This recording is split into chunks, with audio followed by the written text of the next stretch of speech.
Hello!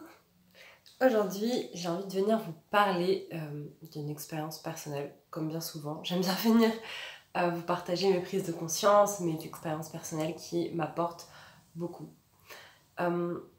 Dernièrement, j'ai vécu une situation, pas grave, hein, mais une situation justement assez banale et anodine où je me suis sentie rejetée. Une part de moi en tout cas s'est sentie rejetée.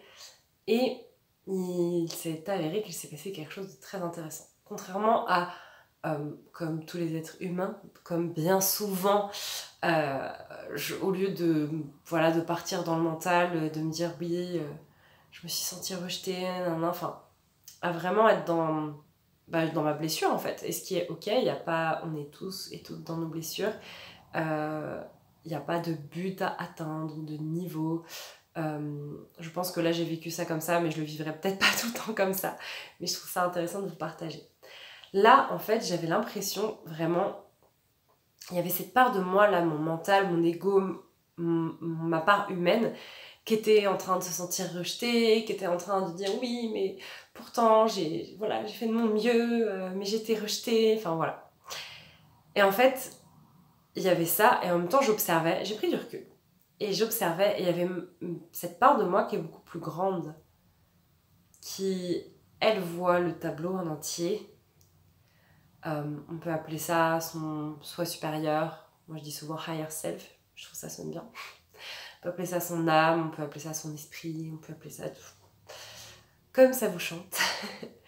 Et je sentais cette part de moi, en fait, qui était en train d'observer l'autre part de moi, qui est en train de se sentir rejetée.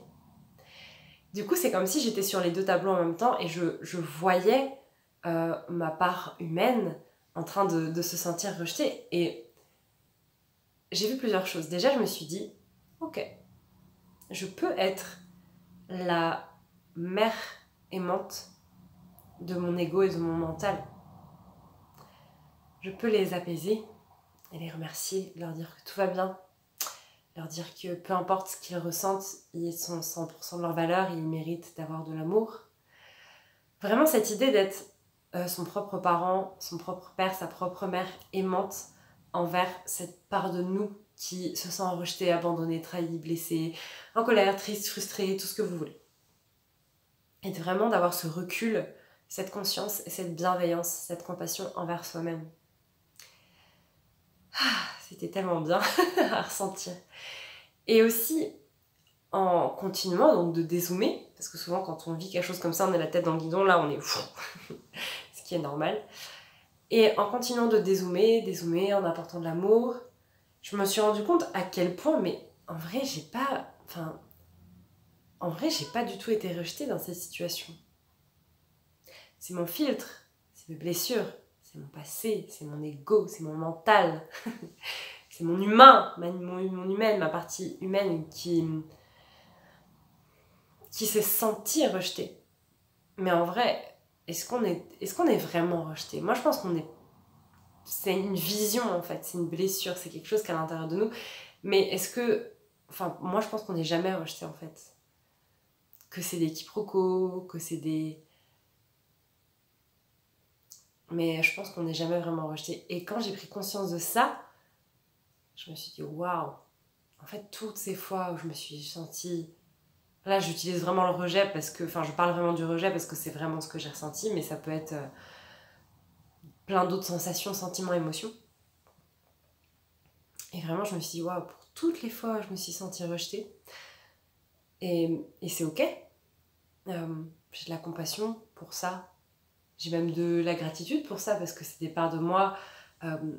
Quand on ressent ça, c'est qu'il y a des parts de nous qui, on pense, qui n'ont pas été honorées, respectées. Il y a des besoins qui n'ont pas été honorés, respectés. Et c'est ok. Mais c'est tellement génial quand on s'en rend compte et quand on a cette prise de conscience et quand on a ce recul, cette expansion de conscience, qu'on lève le voile là de l'illusion et qu'on se dit ah ouais, je peux m'apporter ça, je peux m'apporter cet amour. Et ça veut pas dire que j'ai pas été ressentir mon émotion, hein.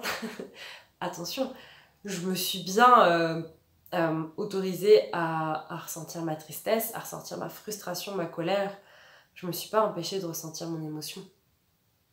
Pas du tout.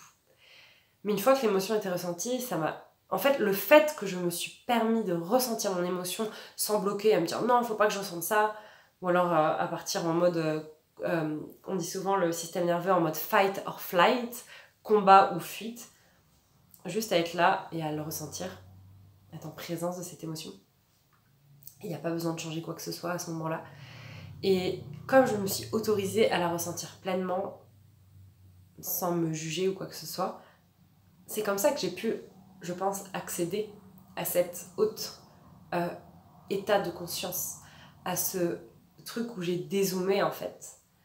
Et je pense que c'est tellement merveilleux de pouvoir avoir cette clé-là, et que c'est pour ça que je viens la partager avec vous aujourd'hui, parce que si ça peut vous aider, si la prochaine fois que vous ressentez quelque chose comme ça, ressentez votre émotion jusqu'au bout, parce qu'elle est légitime, parce que c'est ok, parce qu'il n'y a pas besoin de changer quoi que ce soit, juste de le ressentir. Et une fois que vous avez ressenti cette émotion, une fois que c'est passé, et pas de vous dire vite, ok, je ressens l'émotion, comme ça j'accède au niveau supérieur. Non, non, non. C'est pas du tout ça que je veux dire. Mais c'est vraiment une fois que vous vous autorisez pleinement à libérer vos émotions, à les exprimer, à les ressentir, il y a quelque chose de plus grand aussi qui se passe après. Il y a de la sagesse derrière tout ça, il y a de la grandeur derrière tout ça, et il y a de l'amour derrière tout ça. Voilà, j'étais trop heureuse de venir partager ça avec vous. Dites-moi en commentaire qu'est-ce que ça réveille en vous, qu'est-ce que vous ressentez quand je dis ça, quand je partage ça.